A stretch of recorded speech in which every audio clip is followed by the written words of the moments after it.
ओम शांति। आज हम सुनते हैं बाबा के 4 तारीख के महावाक्य। हेडिंग में बाबा ने कहा, मीठे बच्चे, अपने आप से पूछो कि मैं कितना समय बाप की याद में रहता हूँ। देही अभिमानी स्थिति कितना समय रहती है।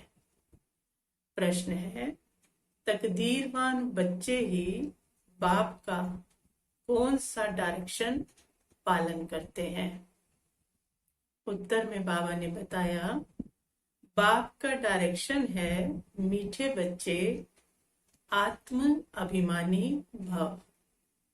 तुम सब आत्माएं मेल हो, फीमेल नहीं, क्योंकि आत्मा को क्या कहा जाता, पुरुष कहा जाता।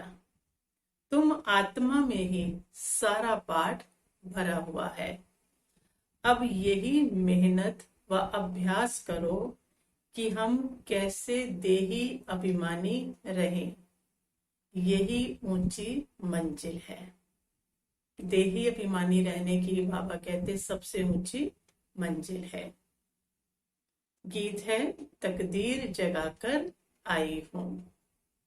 ओम शांति। मीठे मीठे रूहानी बच्चों ने गीत सुना। रूहानी बच्चे अर्थात जीव आत्माओं ने कहा कि हम नई दुनिया की तकदीर यानी स्वर्ग की तकदीर बनाकर रूहानी बाप के पास बैठे हैं।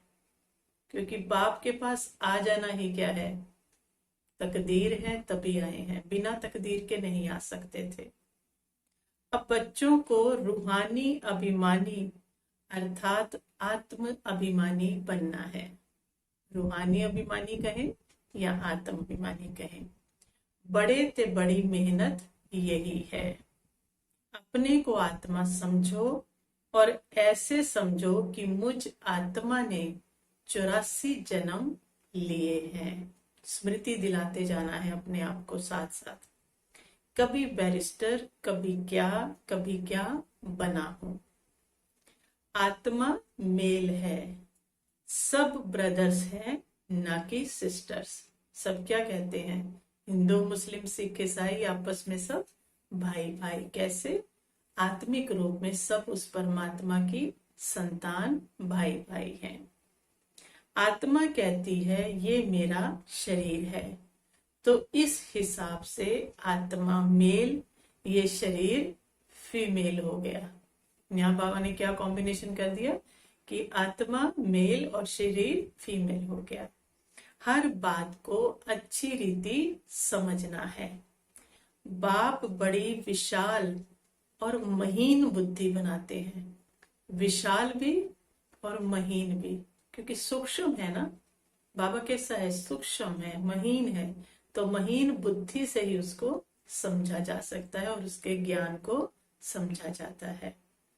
अब तुम जानते हो मुझ आत्मा ने 84 जन्म लिए हैं। संस्कार अच्छे व बुरे आत्मा में ही रहते हैं। उन संस्कारों अनुसार शरीर भी ऐसा ही मिलता है। संस्कारों अनुसार मिलता है। सारा मदार आत्मा पर है। ये बहुत बड़ी मेहनत है। जन्म जन्मांतर लौकिक बाप को याद किया, अब पारलौकिक बाप को याद करना है। अपने को घड़ी घड़ी आत्मा समझना है। हम आत्मा ये शरीर लेते हैं। अभी हम आत्माओं का बाप पढ़ाते हैं। ये है रूहानी ज्ञान जो रूहानी बाप देते हैं। पहली मुख्य बात, बच्चों को देही अभिमानी होकर रहना है। देह और देही का कंट्रास्ट याद रहे कि मैं कौन हूं, देही हूं। तो बाबा कहते हैं देही अभिमानी हो रहना ये बड़ी ऊंची मंजिल है। ज्ञान ऊंच नहीं है, ज्ञान में मेहनत नहीं है। सृष्टि चक्र को जानना ये तो है हिस्ट्री ज्योग्राफी। ऊंच ते ऊंच बाप है, फिर है सूक्ष्म वतन में देवताएं। सबसे ऊंचा बाप, फिर सूक्ष्म वतन के 3 देवताएं। वर्ड की हिस्ट्री ज्योग्राफी तो मनुष्य हिस्ट्री में होती है, मूल वतन सूक्ष्म वतन में कोई हिस्ट्री ज्योग्राफी नहीं है। वो है ही शांति धाम। सतयुग है सुख धाम, कलयुग है दुख धाम। शांति धाम, सुख धाम और दुख धाम। बाबा कहते हैं यहाँ रावण राज्य में किसी को भी शांति मिल नहीं सकती। अब तुम बच्चों को ज्ञान मिला है, हम आत्मा है ही शांति धाम की रहने वाली। ये ऑर्गन्स कर्म करने के लिए हैं, लेकिन शांति धाम की रहने वाली, ये स्मृति रहे, अपना स्वरूप याद रहे, तो कर्मों में भी क्या आ जाएगी? एकाग्रता आ जाएगी, शांति आ जाएगी, ऑर्गन्स कर्मेंद्रियां शांत हो जाएंगी। तो बाबा कहते हैं ये ऑर्गन्स कर्म करने के लिए हैं, चाहे कर्म करें चाहे ना करें। हम तो आत्मा है, हमारा स्वधर्म शांत है। कर्म योगी है ना हम, कर्म भी जरूर करना है। कर्म सन्यासी कभी हो नहीं सकते, कर्म के बिना कोई रह नहीं सकता। अगर सोच भी रहे हैं तो वो भी तो कर्म है ना, तो कर्म सन्यासी कोई हो ना सके। बाबा कहते ये भी इन सन्यासियों का पाठ है जो घर बार छोड़ देते हैं, खाना नहीं पकाते हैं, गृहस्थियों से भिक्षा मांगते हैं, फिर भी उन गृहस्थियों के पास खाते हैं ना। घर बार छोड़कर कर्म तो फिर भी करते हैं ना। कर्म संन्यास तो हो नहीं सकता।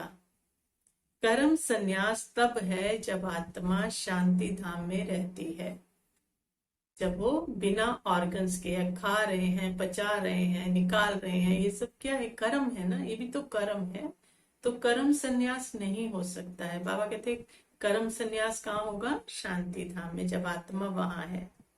यहाँ कर्मेंद्रियां ही है, वहां कर्मेंद्रियां ही नहीं है तो कर्म कैसे करेंगे? यहाँ कर्मेंद्रियां है तो कर्म जरूर होगा।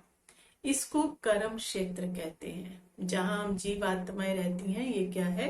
कर्म क्षेत्र है।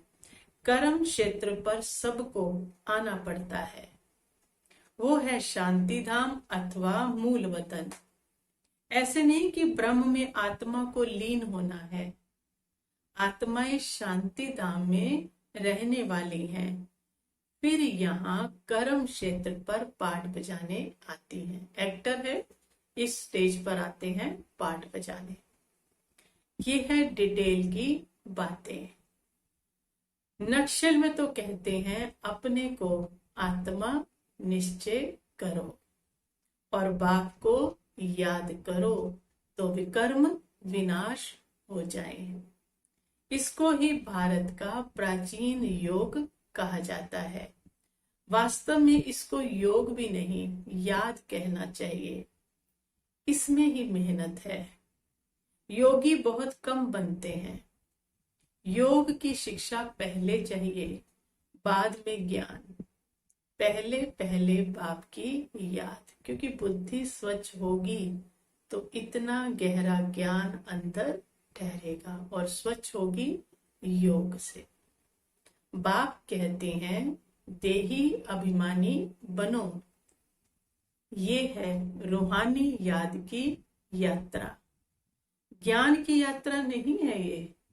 इसमें बहुत मेहनत करनी पड़े।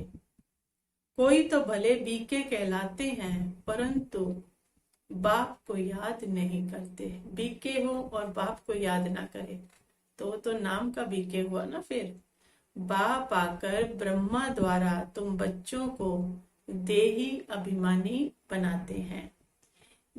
बाबा कहते ये देह अभिमानी थे, अभी देही अभिमानी बनने का पुरुषार्थ चल रहा है। साकार मुरली है ना, तो ब्रह्मा बाबा भी देह अभिमानी थे। अब बाबा कहते हैं इनका पुरुषार्थ चल रहा है। ब्रह्मा कोई भगवान नहीं है, वो भी पुरुषार्थ करके बने हैं।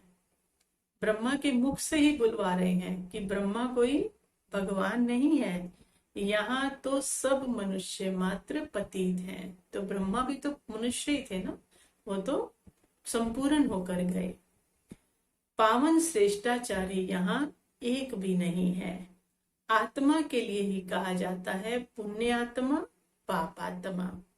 मनुष्य भी कहते हैं मेरी आत्मा को तंग नहीं करो, परंतु समझते नहीं है कि मैं कौन हूं।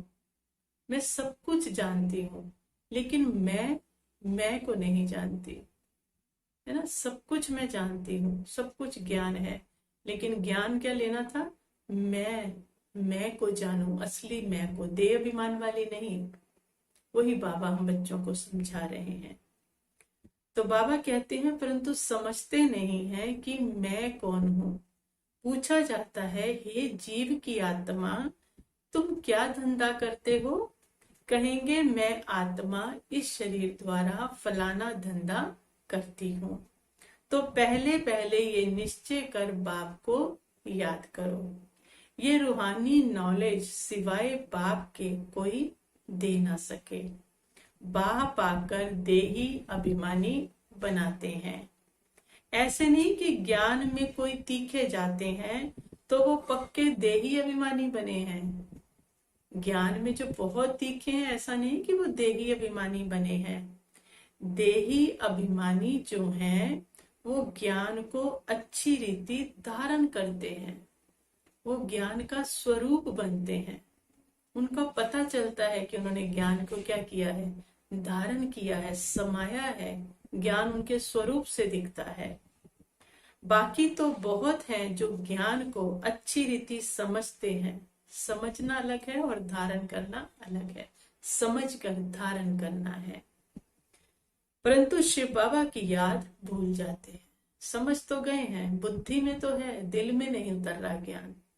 बुद्धि में, दिमाग में तो आ गया है, लेकिन उतारना कहाँ है? दिल में। तब परिवर्तन होगा। घड़ी घड़ी अपने को आत्मा समझ बाप को याद करना है। इसमें जिन मौफिक बनना है। जैसे जिन होता है ना, रुकता नहीं है, तो याद करने में जिन मौफिक बनना है। जिन की कहानी है ना, बाप भी ये काम के देते हैं, मुझे याद करो, नहीं तो माया तुम्हें खा जाएगी। याद नहीं करेंगे तो माया चांस ले लेगी, खा जाएगी। माया है जिन। जितना बाप को याद करेंगे तो विकर्म विनाश होंगे। तो तुमको बहुत कशिश होगी। जितना बाबा को याद करते जाएंगे, कट उतरती जाएगी। और बाबा क्या है? चुंबक है। तो बाबा को याद करने की कशिश बढ़ती जाएगी, बाबा की तरफ अट्रैक्शन बढ़ता जाएगा। इसका मतलब क्या है? कट उतरती जा रही है। तो बाबा कहते माया उल्टा बनाकर तुमको बहुत तूफान में लाएगी। बुद्धि में यही याद रहे कि हम आत्मा बाप के बच्चे हैं, बस इस खुशी में रहना है। देह अभिमान में आने से माया चमाट लगाती है, कोई ना कोई गलती करवा देती है। हातम ताई का खेल भी दिखाते हैं ना, मुलारा डालने से गुम हो जाते हैं। तुमको भी माया तंग नहीं करेगी अगर बाप की याद में रहेंगे तो हमने भी कौन सा मुलारा डाल देना है? बाप की याद का। तो माया तंग नहीं करेगी। इस पर ही युद्ध चलती है। तुम पुरुषार्थ करते हो याद करने का, लेकिन माया ऐसा नाक से पकड़ेगी जो याद करने नहीं देगी। कई कहते हैं बाबा बस इतना कर दो कि हम आपको याद करते रहे। बाबा कहते हैं और करना ही क्या है? उसने याद करने नहीं देना और तुमने याद करना है, बस यही युद्ध है। तो बाबा कहते हैं वो नाक से पकड़ेगी और याद करने नहीं देगी। तुम तंग हो, सो जाएंगे। बैठेंगे, कई अमृत वेले बैठते, नुमा शाम बैठते तो याद ही नहीं आती, और ही और बातें आने लगती है। तो बाबा कहते हैं कहीं तो तंग होकर सो जाते हैं। इतना माया से युद्ध चलेगी कि हार कर कहेंगे इससे अच्छा तो क्या करें, सो ही जाएं। बाकी वर्ड की हिस्ट्री, ज्योग्राफी तो बाबा कहते मोस्ट सिंपल है। तुमको घड़ी घड़ी कहा जाता है, हमेशा समझो अब हमारे 84 जन्म पूरे हुए। अब हम चाहते हैं बाबा से मिलने, अब हमें घर जाने का टाइम है। ये बार बार अपने को स्मृति दिलानी है। ये याद रहना ही मुश्किल है कि हमें घर जाना है, हम यही बोल जाते हैं। पर रखना क्या याद है कि अब बाबा से मिलने जाना है, हो गया टाइम पूरा। तो बाबा कहते हैं बाकी किसी को समझाना कोई मुश्किल नहीं है, ऐसे नहीं हम तो बहुत अच्छा समझाते हैं, नहीं, पहली पहली बात ही है याद की। अच्छा समझाते हैं उससे बाबा कोई अट्रैक्ट नहीं हो रहा। बाबा क्या कह रहे हैं, मुख्य बात कौन सी है, याद की। प्रदर्शनी में ढेर आते हैं, पहले पहले ये पाठ सिखाना है कि अपने को आत्मा निश्चय कर बाप को याद करो तो तमो प्रधान से सतो प्रधान बन जाएंगे। पहले लेसन ही यह देना है। भारत का प्राचीन योग कोई और सिखा नहीं सकते, बाप जब आकर सिखाए तब तो सीख सके ना। बाबा कहते मनुष्य मनुष्य को राजयोग सिखा नहीं सकते, इम्पॉसिबल है। सत्युग में तो है ही पावन, वहां तो प्रारब्ध भोगते हैं, वहां ज्ञान अज्ञान की बात ही नहीं है। भक्ति मार्ग में भी बाप को पुकारते हैं कि आकर दुख हरो सुख दो। सत्युग त्रेता में कोई गुरु गोसाई होते नहीं, वहां तो सदगति पाई हुई है। दुर्गति हो तो कोई गुरु भी करे, वहां तो सदगति है। सदगति का वर्षा 21 जन्म के लिए तुम पा सकते हो। 21 पीढ़ी कहते हैं ना कि ब्रह्मा कुमारी वो जो 21 पीढ़ी का उद्धार करे। एक बनेगी तो क्या होगा, 21 पीढ़ी का उद्धार हो जाएगा। बाबा कहते हैं यह भारत में ही गाया जाता है, भारत में ही तुमको 21 पीढ़ी का वर्षा मिलता है। वहां तुम एक ही देवी देवता धर्म वाले होते हो, दूसरा कोई धर्म नहीं है। बाप आकर तुमको मनुष्य से देवता बनाते हैं। पवित्र होने बिगर हम वापस कैसे जा सकते हैं। यहाँ तो सब विकारी और पतित हैं। जो धर्म संस्थापक हैं वो फिर पालना करते हैं, उसी धर्म में जन्म लेते हैं, उनके धर्म की वृद्धि होती जाती है। वापिस कोई भी जा नहीं सकते। जो भी धर्म संस्थापक आया ऊपर से आत्माओं को, अपने धर्म की आत्माओं को नीचे ले आया और उसके बाद दोबारा शरीर जन्म लिया और उसकी पालना की, ऊपर नहीं जा सकते। सबको सतो प्रधान सतो रजो तमो में आना ही है। ब्रह्मा के लिए भी कहते हैं ब्रह्मा का दिन ब्रह्मा की रात। तो क्या सृष्टि में अकेला ब्रह्मा ही होगा क्या, ब्रह्मा के पीछे उसके सारे भी तो होंगे। अभी तुम ब्राह्मण कुल के बन रहे हो, तुम रात में थे अब दिन में जा रहे हो। ब्रह्मा जा रहे हैं तो हम बच्चे भी, ब्रह्मा मुख वंशावली हैं उसके बच्चे हैं तो हम भी जा रहे हैं। तुमको समझाया है कि कितना समय पूज्य पने में रहते हो, कितना जन्म पुजारी बनते हो। जब तक बाप ना आए तब तक कोई भ्रष्टाचारी से श्रेष्ठाचारी बना ना सके।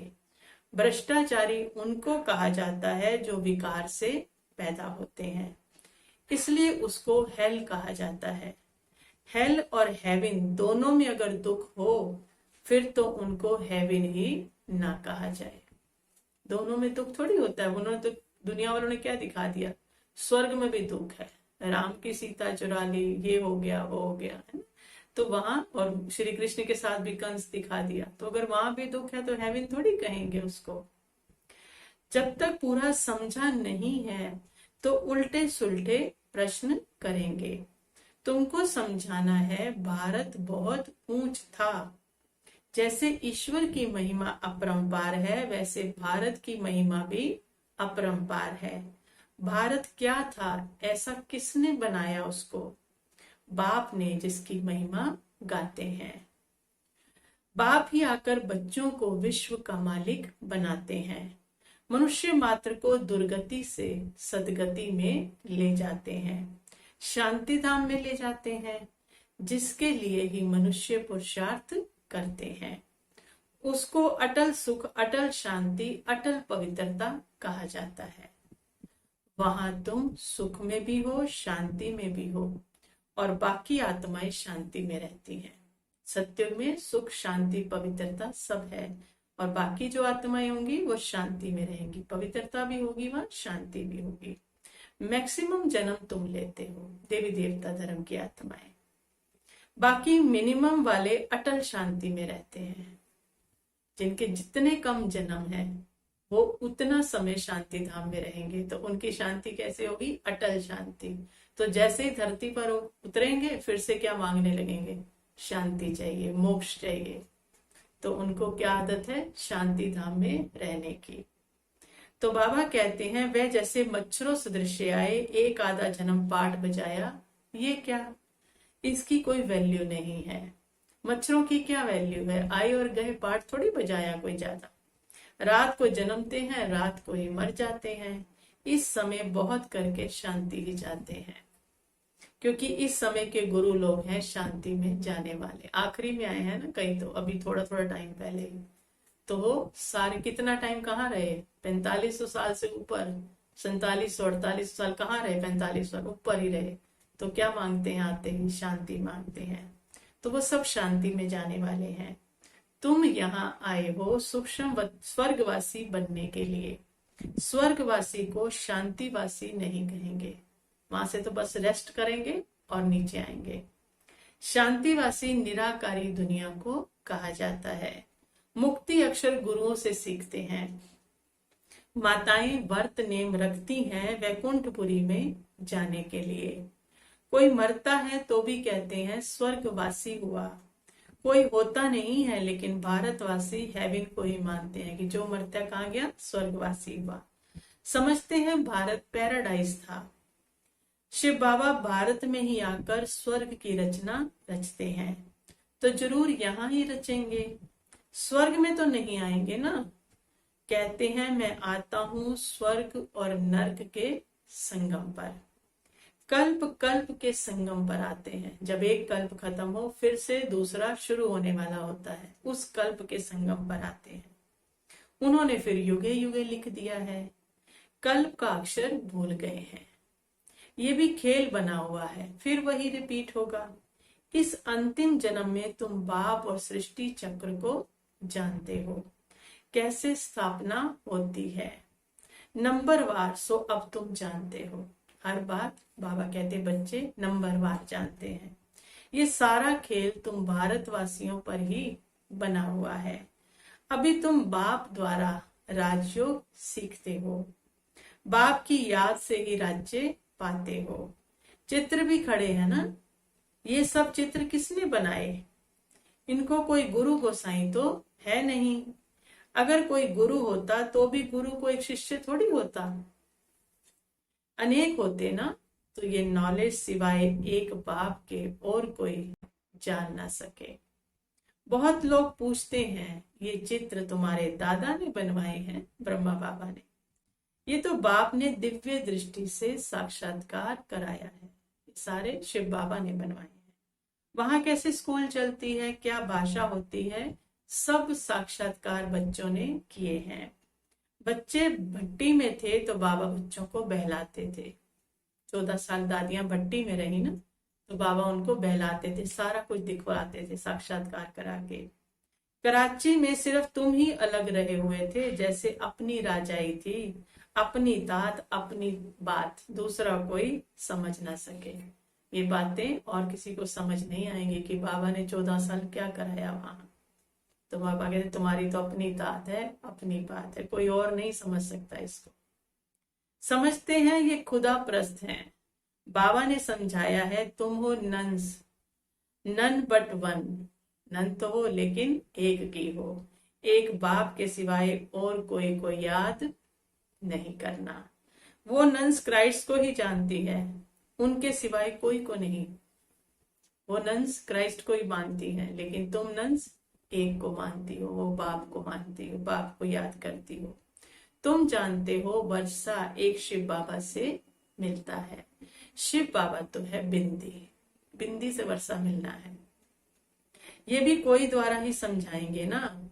प्रजापिता ब्रह्मा तो जरूर यहाँ होगा। बाप कहते हैं इनके बहुत जन्मों के अंत के जन्म में पतित शरीर में मैं प्रवेश करता हूँ। अच्छा, मीठे मीठे सिकील दे बच्चों प्रति माता पिता बाप दादा का याद प्यार और गुड मॉर्निंग। रूहानी बाप की रूहानी बच्चों को नमस्ते। हम रूहानी बच्चों की रूहानी माता पिता बाप दादा को याद प्यार नमस्ते और गुड मॉर्निंग। ओम शांति।